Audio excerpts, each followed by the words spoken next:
My name is CSO Sofia, and here with me I have Mr. Robert Davis, who is a professional in remote sensing technology, and he's going to explain to us briefly what remote sensing is.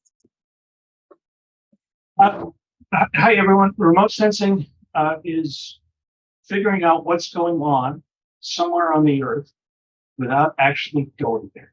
And most of us have, done remote sensing, and we don't even know we're doing remote sensing. Somebody sends out a tweet, and we look at the photo, and then there's the person that we're supposed to be looking at, but we always look back and see what's going on in the background to kind of get a better understanding of the context of what that person's doing. So, if you were to take any photograph, just an outdoor photograph, and if you wanted to do some remote sensing analysis of that, it doesn't have to be down, doesn't have to be straight down, just be a landscape. Let's say there's a tree, a mountain range in the sky. You could take a look at that photograph and you can go, how much blue is there? How many clouds are there? Is there a lot of clouds compared to other times? Is the blue the right color? Is it bluer or less blue than it would have been a week ago? There's some trees there. How tall are the trees? How green are the trees? Are the trees greener than they were 10 years ago, or are they less green than they were 10 years ago? So all of these questions that might come into your brain as you're looking at a photograph, that's really kind of remote sensing. And that's what you're doing. You're trying to get a better understanding of what's going on in an area, piece of the ground, somewhere, without actually going there. So my first question for you is, what led you to the career that you are in right now? In getting ready for this, I kind of look back and I think I found the spot where I actually became interested in this. And this was in first grade, which was many, many years ago. But I remember the teacher, and I cannot remember her name, but I remember what she told us to do. She said, make a map of where you live to the school. And that was back in the days when kids actually walked to school. And so I made a map, and in the process of doing that, it wasn't just like a stick figure thing. I actually put some time and effort into it and made the roads look like roads. And it just occurred to me then that, well, maybe it didn't occur to me then, but it occurred to me later on, think of all the information you can pack into that one piece of paper just by drawing, little figures of where stuff is. And that kind of got me, it did get me interested in the whole subject of geography and things spatial. And then later in college, I chose the major of geography and graduated with a Bachelor of Science in geography. And then I kind of took a break from things geographic in the academic sense and went into the Marine Corps and spent 30 years all told, either active duty with the Marine Corps or working as a civilian with the Marine Corps. And then I got out of the Marine market for 30 years and went back to school at the University of Arizona to get a Master of Science in Geographic Information Systems, because that's kind of where the reason, not the reason I got out, but when I got out, I just decided to go back to that field and learn more about it. And so much had changed between when I got my bachelor's degree and when I came back for a master's degree. So that was, I guess that's how I got started in the field. And I'll continue on a little bit. When I graduated with the master's degree, I wasn't sure if I was going to go into business for myself that way. And then one of the instructors came in with a drone and, kind of described what the drone could do. This was back in 2013. And it was like, wow, that kind of completes the square, because now you're not using other people's data that was created and creating things from that. You're actually creating your own data set. So I got into that. That's kind of where the business went. And we got into flying drones commercially. We went through, back then it was a really painful process of getting authorized to fly commercially from national airspace. You had to actually be a no kidding private pilot, at least, to do that. So we went through all those hoops and did that commercially. And then the business kind of moved into other things. I got more into the remote sensing and the geospatial analysis part of it, in addition to the drones. And then the drones have since dropped off the business model. So that's where we are. That's how. Thank you. My next question is, how does this technology, the remote sensing technology, benefit you in your day-to-day job? That is primarily what we do. We take various remote sensed data and turn that into something human beings can understand. So, you take this big glob of stuff from LiDAR or from satellite, and it doesn't make any sense at all.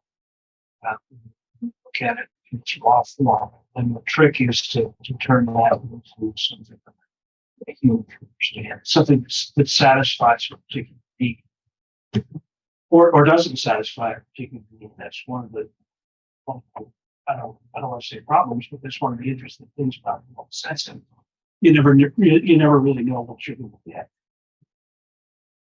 So we use remote sensing daily, be it from satellite image, from airplane image, drone image, or active remote sensing data, LiDAR.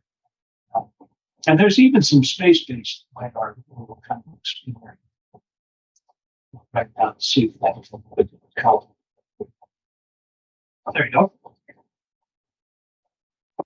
My next question is, you mentioned your first grade teacher, but were there any other teachers or experiences along the way that inspired you to follow this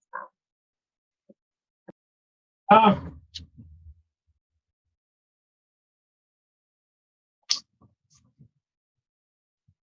Yeah, I mean, I suppose, there was a time when I had a need personally as a young officer in the Marine Corps to figure out, a direction, a very accurate direction. So I started looking at things like spherical-based trigonometry, and going kind of back to how that was done in past epochs, because when I was doing that, there were no real GPSs that anybody could use. So determining where you were and the direction was quite difficult. I was in artillery, and that was important to me to know those two things. So yeah, there was that influenced me, that got me interested a little bit more into the depth of the science of geospatial analysis. So that, and then of course some really good teachers at the University of Arizona helped out. But I was already, I was already a true believer. Super cool. My next question is, what are your favorite projects that you have worked on so far? Favorite what? What are your favorite projects that you have worked on so far?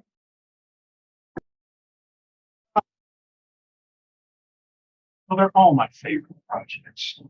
We've done maybe, 200. We've been involved in maybe a couple hundred projects in the last several years.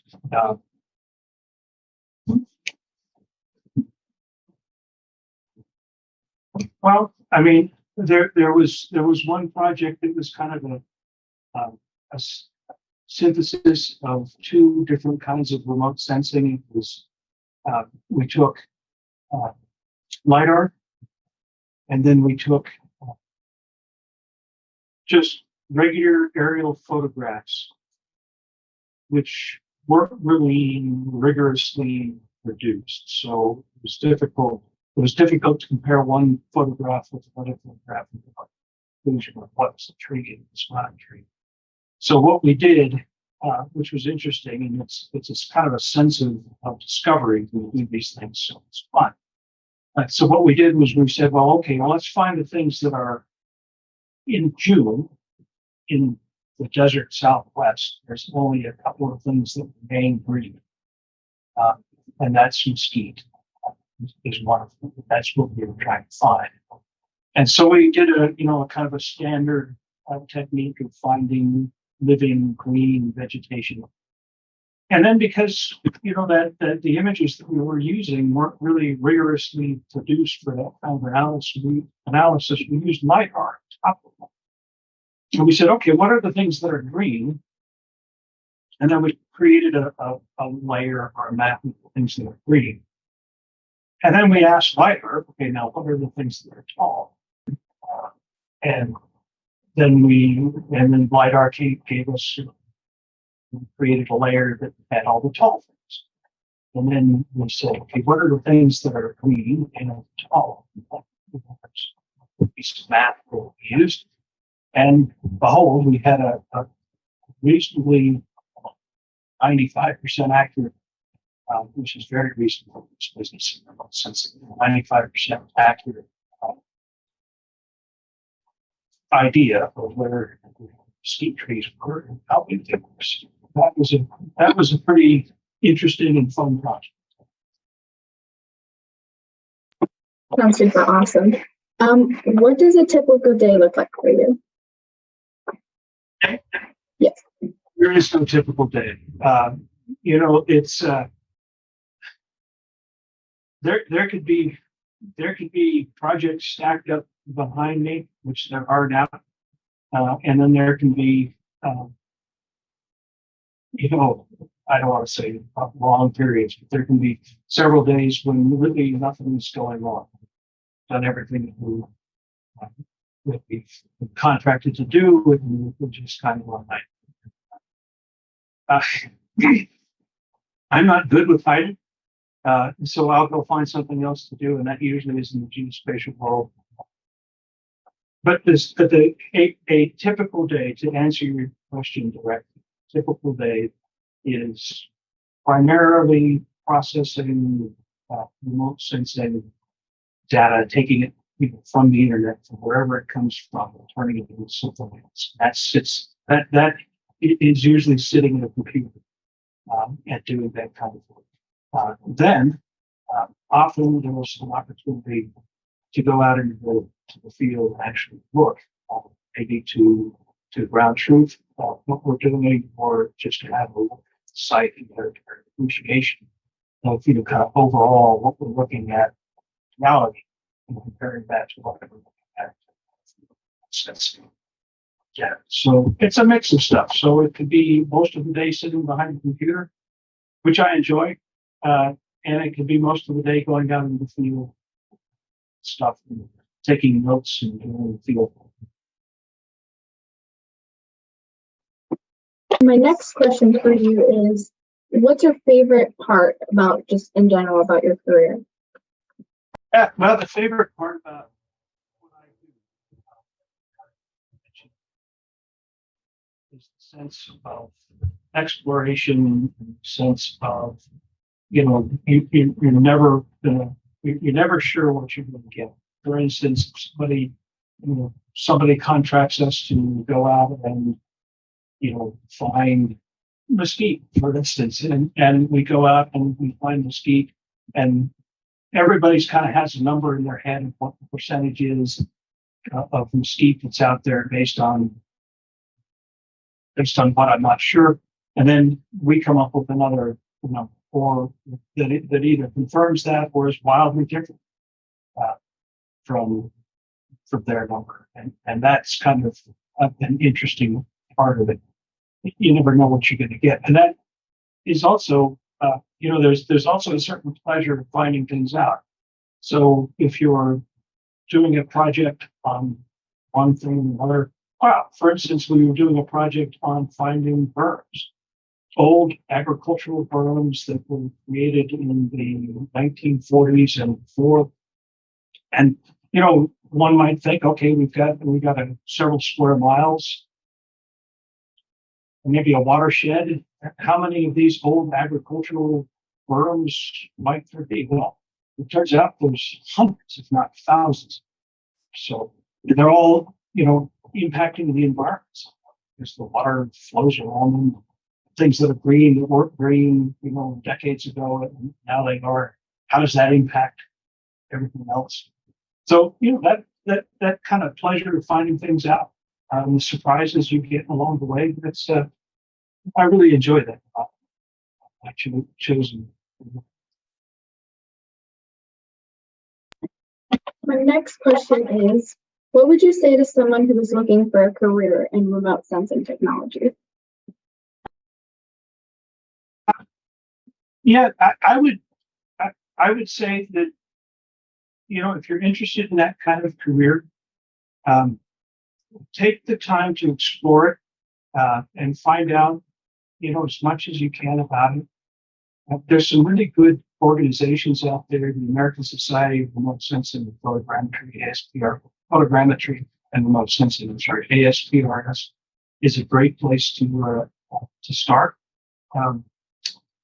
And get as much education as you can in the field, because it is kind of complex. It's not as simple as one might think it is. There's a lot. I mentioned it before, kind of the rigorous analysis of imagery, and that's where a lot of the problems with some of the remote sensing stuff that you get come from. Is the lack of rigor, and that requires some education. So I guess that would be my advice is, become interested in it. And if you are interested in it, then explore a little bit more through some organizations that do that kind of thing. And then, you might decide to do a little bit more education if you have a chance. Although there are only a couple of schools out there with a remote sensing program. I think Penn State University is one, and then most of the universities that have a GIS program, part of that will be remote sensing. So that'll give you some sensing stories. That would be my recommendation: is get interested, stay interested, and think about education. My next question is, how would you recommend that we spread awareness about the awesome work in fields in remote sensing technology? How would you recommend that we spread awareness about remote sensing technology? I don't know if there's a need for that. I mean, remote sensing in the last 5 years has really exploded. Everybody's doing it now, and it's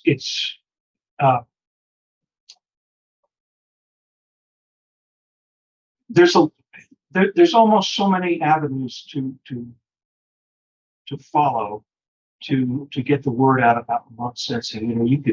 You could make a dozen story maps a day about remote sensing and not get tired. There's more and more interest going on at conferences. I know the Arizona Geographic Information Council has their annual conference up in Prescott every year, and there's a big piece of remote sensing going on with that conference. So that's a good way to get the word out. I guess that's it. I mean, just that the web is the great advertiser of everything, and as more people get interested in remote sensing, I think we'll start to see remote sensing data out there. Google Earth Engine is a lot of folks. It requires some JavaScript, so it's not really user friendly unless you're younger than I am and wrote with JavaScript. But that is a fantastic resource for remote sensing, because they use the rigorous data that the USGS provides. it's out there, but I guess we just have to find it. My last question for you is, what is the best way to engage in the resources and experiences related to the field you work in? I think anybody that wants to engage in this can. So here's how I would do it. If I was a young person and I was just kind of looking around at stuff, I would perhaps you have an account with ESRI at school. There's a whole suite of stuff that comes with that software account. There's a whole suite of stuff that comes and allows you to do sensing. That allows you to analyze it. So that's one aspect. The other aspect, if you want to get engaged, is Google Earth Engine. I mentioned that. A third way would be, it's all software based. I'm sorry, there's not a whole lot that I can suggest. You could do the old fashioned method of analyzing aerial photograph, the manual method. But there's no sense in doing it these days because you do that computer. So there's a program suite you could download for free called QGIS. There is a suite of remote sensing software that is absolutely free. It's called SNAP, SNAP, and it is provided by the European Space Agency. And not surprisingly, it works extremely well with their Sentinel-2 data and all their Sentinel-2 data and the data provided by the USGS. They're kind of partnering together with that. You can, just for fun, if you're just interested in kind of nosing around the subject a little bit, you can go to a website called Sentinel Playground. And that will give you the most current Sentinel imagery that you can, look at different bands and do different things with, all online without spending time. I guess that's kind of how I would do it. Approach it from the platform method to see what's out there. You can also, just go to the USGS and, download old imagery going back to 1872. Imagery going back even farther than that. And looking at that imagery and seeing how things change. You don't need a computer to do which. I mean, you don't need a computer that does analysis. You can look at an image from 1972, and you can look at an image from 2022. And, wow, that's changed, or okay, that is changed. And then the fun starts. Once you see something like that, then you can go, oh, I wonder why. And then you can, explore that, find out why, or look at the other factors that might have created that change, or may not have created a change. That's really more interesting. Moving something that didn't change. Why did it change? With all the people, climate change, and everything going on around, why didn't it change? And that's fun. That's the pleasure of finding things out there. And you can do that. Somebody can do that without spending a nickel. Looking at some of those sites.